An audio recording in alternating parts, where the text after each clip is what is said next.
When you visualize, journal, and affirm, but nothing is happening, it's because your nervous system is blocking your manifestation. This block has nothing to do with your worth or with how aligned you are. It's there for the sole reason that your nervous system doesn't feel safe with your desire. And until it feels safe, it will reject the very thing you're trying to call in. You can't manifest without including your nervous system in the equation, because it is the gatekeeper of manifestation. This is the core shift that separates a successful manifester from someone who struggles with it.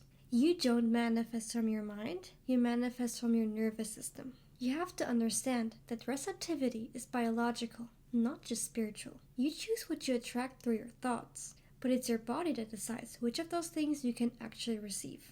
And as long as your body's in protection mode, it will block the reality you're manifesting, even though you want it.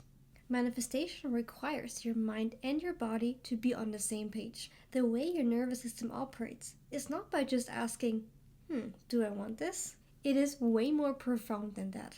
It wants to know, have I survived this before? Experiences and affirmations that you have not survived before get blocked out. It doesn't matter whether it's just something that is unfamiliar, because it's new and not actually dangerous. The point is, there is no record of you surviving it in the past, and therefore it gets rejected. These are 10 telltale signs that your nervous system is blocking what you want.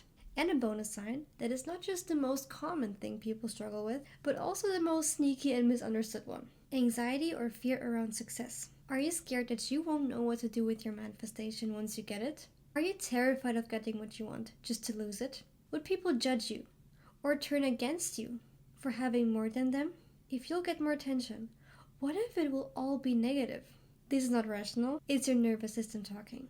Overwhelm when visualizing or scripting. When a situation feels overwhelming, but it doesn't make sense as to why it does. This could look like wanting to script or visualize, and suddenly 100 questions pop up.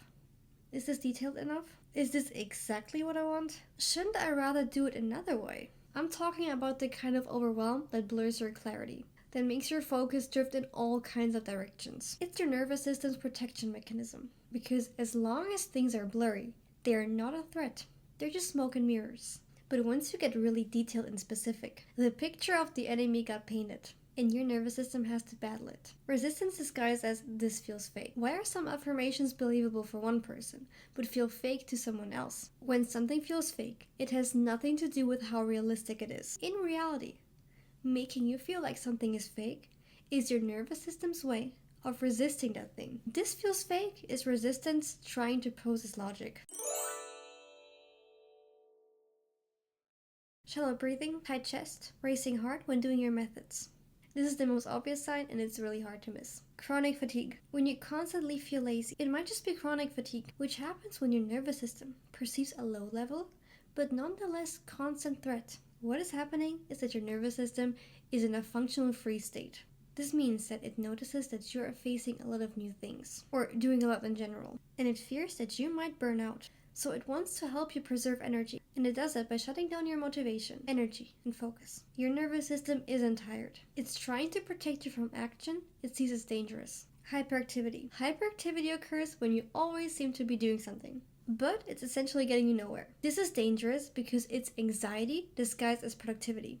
It looks like constantly doing manifestation rituals, or overworking without resting or actually receiving. It's a go mode, without having a safe space to land. Hyperactivity is your nervous system trying to outrun a perceived threat that it hasn't processed yet. Body tension when thinking about your desire. You can test this right now. Think of your desire. Does your body tense up? If yes, you definitely have a nervous system problem. Procrastinating or forgetting to take the aligned steps. This looks like knowing exactly what to do, but not doing it. And it doesn't make sense, but somehow it feels better to just not do the thing. When something really matters to you, why don't you prioritize it? Why do you get distracted by things that have no purpose? How can you forget something so important? Your nervous system is blocking you, sabotaging opportunities. You don't do this consciously, your nervous system is misleading you. Feeling like it's always almost working, but then something pulls you back. You're gaining momentum, you start seeing signs. You're this close, and then boom. Self-sabotage. Shut down, backtrack, doubt. delay. Something always pulls you back right before the breakthrough. You're happy about your progress, but your nervous system sees an incoming threat because you're breaching out into the unfamiliar.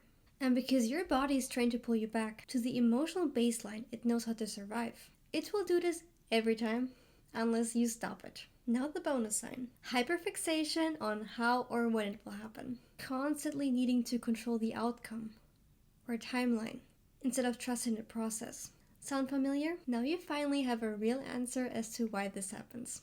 It's a sign that your nervous system doesn't feel safe with uncertainty. So it tries to micromanage everything to feel in control.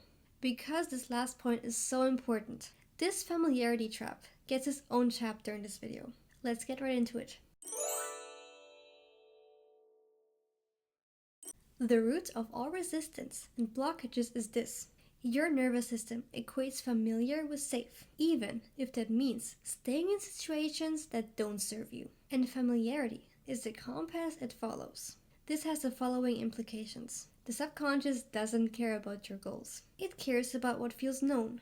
If your goal is unfamiliar, it will work against you.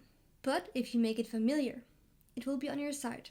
If abundance, love, or peace are unfamiliar, your system doesn't want them and rejects them. This is because positive experiences can feel threatening if they're outside of your emotional baseline. Emotional baseline refers to the emotions that are familiar to you, because you feel them a lot. A crucial point here is that your subconscious doesn't save the words. It saves the emotion they trigger. This is the exact process of your nervous system rejecting something you want. You're saying the affirmation, "My SP loves me." Your nervous system asks, "Have I survived this before? Well, I never had a relationship that worked out. The guys I thought loved me cheated on me. So someone loving me, that has a really bad taste." Based on your past, this affirmation doesn't cause positive emotions for your subconscious. But those associated emotions are what your subconscious remembers, instead of the feeling of being loved that your affirmation implies. The moment you recognize that your body is blocking your desires, not your thoughts, you stop blaming yourself and start working with your system. You have to realize that you're not broken, just unregulated. And being aware of the issue and how it's impacting you is the first step toward rewiring your body's default state. Remember, the goal is not to be perfect. It's to recognize, regulate, and repeat. Now that you understand why your manifestations are not landing, because your nervous system doesn't feel safe with them, you've taken the most important first step. Why manifestation blocks are not about your worth. They're about your biology, how your nervous system operates as the gatekeeper of your reality. 10+1 emotional, behavioral, and physical signs that your body's in protection mode, not receiving mode. And the real reasons why certain affirmations feel fake, overwhelming, or just never seem to work. You now know that resistance is not personal, it's protection. And that manifestation only works when your nervous system feels safe enough to let it in. In the next 4 parts of the series, I'll walk you step by step through the full process of nervous system-based manifestation. You just watched part 2 of my 5-part nervous system manifestation series. In the first part, we explored the nervous system basics for manifestation. If you haven't watched that yet, I highly recommend you do this. It will put things into context and will make this video click even more. In part 3, I'll show you the most effective techniques to calm your system and shift into your receiving mode, where your body feels safe enough to actually let your desire in. In part 4, we'll cover how you know when you're in a true manifestation ready state and what internal signs to look for so you don't second guess the process. And in part 5, I'll show you how to turn nervous system regulation into your manifestation strategy. How to train your body to make your desires feel safe, normal, and inevitable. So if you're ready to stop forcing and start receiving, hit the like button and subscribe so you don't miss when the next part drops. Thanks for watching, and I'll see you there.